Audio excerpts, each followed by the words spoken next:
चंडीगढ़ में बीजेपी के वरिष्ठ नेता और हरियाणा विधानसभा के पूर्व स्पीकर ज्ञानचंद गुप्ता से जनता टीवी ने खास बातचीत की। इस दौरान उन्होंने कहा कि दिल्ली चुनाव में बीजेपी की सरकार बनेगी। इसके साथ ही कई मुद्दों पर बात करते हुए नजर आए। क्या कुछ कहा, आपको सुनवाते हैं।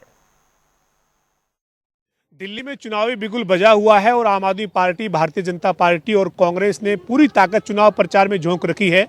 हरियाणा भाजपा के तमाम नेता जो हैं वो दिल्ली चुनाव प्रचार में जा रहे हैं, अपने अपनी पार्टी उम्मीदवारों के लिए वोट की अपील कर रहे हैं। मेरे साथ बीजेपी के वरिष्ठ नेता और पूर्व विधानसभा अध्यक्ष ज्ञानचंद गुप्ता साहब हैं। सर, आप भी लगातार दिल्ली जा रहे हैं, बीच में 1-2 दिन के लिए चंडीगढ़ आ रहे हैं, फिर वापस दिल्ली की क्या नब्ज आपने अभी तक लोगों की पकड़ी है, क्या माहौल देख रहे हैं सर? देखिए पवन जी, पूरे दिल्ली प्रदेश के अंदर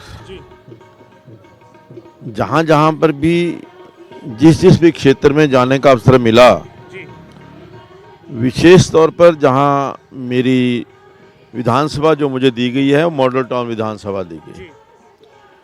ये विधानसभा ऐसी है कि जहाँ पिछले 26-27 साल से भारतीय जनता पार्टी का प्रत्याशी जीता नहीं, लेकिन इस बार जो हवा, जो वहाँ पर वायुमंडल देखने को मिल रहा है, इस बार भारतीय जनता पार्टी भारी बहुमत से वहाँ पर जीतने जा रही है।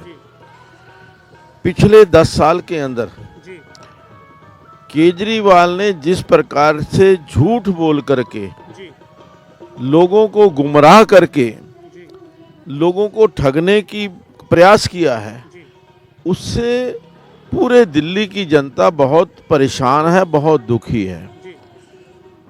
केजरीवाल ने शुरू के अंदर जब अन्ना हजारे आंदोलन से आए थे, 3 चीजों के ऊपर कहा था कि भ्रष्टाचार के ऊपर वार, कि राजनीति के अंदर बहुत बड़ा भ्रष्टाचार है, राजनीति के अंदर बहुत गंदगी है, इसको मैं साफ करूंगा। राजनीति के अंदर जिस प्रकार से जो लोगों की गाड़ी कमाई का पैसा है उसका अपव्यय किया जाता है, लेकिन वास्तविकता जब लोगों के सामने आई है, केजरीवाल ने कहा था कि अगर मुझे आप मुख्यमंत्री बना देते हैं, ना मैं सरकारी बंगला लूंगा, ना सरकारी गाड़ी लूंगा, ना ही सरकारी सिक्योरिटी लूंगा।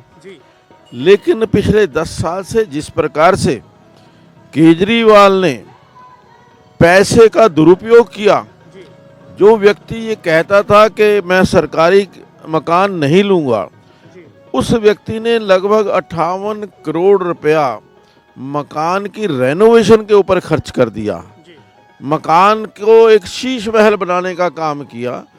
आज मैं समझता हूं कि दिल्ली के लोग उसकी वास्तविकता जान चुके हैं। जिस व्यक्ति ने कहा कि मैं गाड़ी नहीं लूंगा, सिक्योरिटी नहीं लूंगा, आज सिक्योरिटी की मांग कर रहे हैं कि मेरे को सिक्योरिटी बढ़ाई जाए।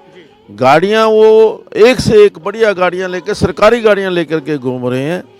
जिस प्रकार से उन्होंने कहा था कि मैं दिल्ली को, यमुना को जो है वो गंदगी साफ करूंगा, दिल्ली को पॉल्यूशन फ्री दिल्ली बनाऊंगा, ये सारे वायदे जो उन्होंने किए आज धराशायी हो गए।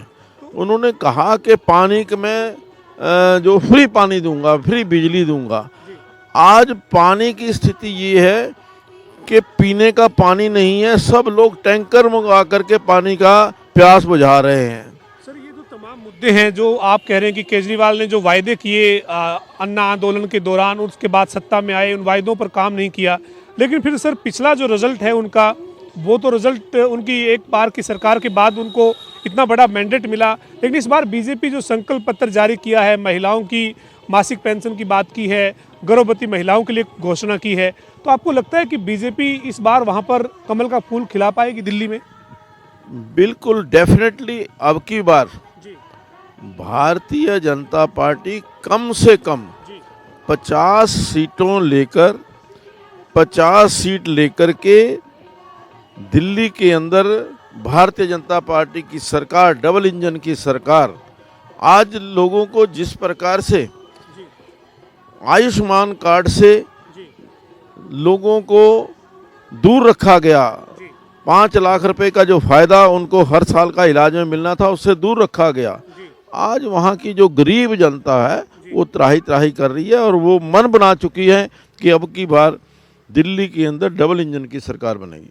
सर, आरोप प्रत्यारोप हो रहे हैं, जुबानी हमले हो रहे हैं। आरोप प्रत्यारोप में जो है वो सीधा सीधा कहा जा रहा है कि आम आदमी पार्टी के नेताओं को बेवजह जो है वो जेल में डाल दिया गया। ईडी जो है वो सरकार के इशारे पे काम करती है, लेकिन आप इसके बावजूद आपको लगता है कि ये तमाम जुबानी हमले दोनों तरफ से हो रहे हैं, इनके बीच आम आदमी पार्टी को आप धराशायी कर पाएंगे? जो पिछले 5 साल के अंदर सबसे बड़ा शराब का घोटाला, जिसके अंदर स्वयं खुद केजरीवाल जी उसके अंदर संलिप्त हैं, उसके बड़े बड़े मंत्री सारे संलिप्त हैं, ये चीज़ें सारी सामने आ चुकी हैं, कोर्ट के अंदर हैं।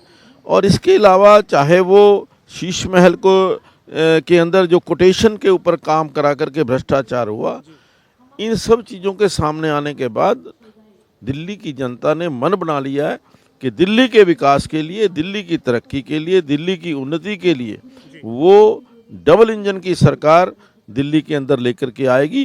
शुक्रिया सर। हमारे साथ पूर्व विधानसभा के अध्यक्ष और बीजेपी के वरिष्ठ नेता ज्ञानचंद गुप्ता थे, जो दिल्ली में चुनाव प्रचार में खुद उतरे हुए हैं। उनकी जिम्मेदारी पार्टी ने एक विधानसभा क्षेत्र में लगाई हुई, लेकिन वो कह रहे हैं कि दिल्ली में जो माहौल है वहाँ पर जो लोगों को सुविधाएं मिलनी चाहिए उनका फायदा लोगों को नहीं मिला, इसलिए इस बार दिल्ली में बदलाव तय है और डबल इंजन की सरकार यानी भारतीय जनता पार्टी की जो सरकार है वो दिल्ली में बनेगी। ये दावा ज्ञानचंद गुप्ता कर रहे हैं। वीडियो जर्नलिस्ट विजेंद्र सिंह के साथ पवन सिंह, जनता टीवी, चंडीगढ़।